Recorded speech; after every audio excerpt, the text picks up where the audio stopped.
ఒక క్రమ ప్రకారం బైబిల్ని చదవగలిగితే ఇలాంటి అపోహలు మనకు రావు. ప్రామాణికమైన గ్రంథం బైబిల్.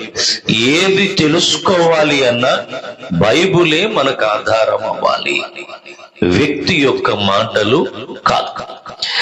నేనెంతో నాకు ముందు సేవ చేస్తున్నటువంటి సేవకులు అంతే, వారెంతో వారికి ముందు సేవ చేసిన సేవకులు అంతే. ఏమండి, ఇది నాన్న మీరు వెనక్కి తిరిగి చూస్తే అక్కడ బోల్డ్ బుక్స్ కనపడతాయి. అవన్నీ కూడా ఎవరో ఒక దైవజనుడు లేక వేదాంత విద్యను అభ్యసించి మాస్టర్ డిగ్రీలు చేసి వ్రాసినటువంటి పుస్తకాలే. మత్తయి సువార్త గురించి రాశారు, ప్రకటన గ్రంథం గురించి రాశారు, దానియేలు గురించి రాశారు, ఇదిగో కీర్తనల గ్రంథం మీద కూడా వ్రాశారు.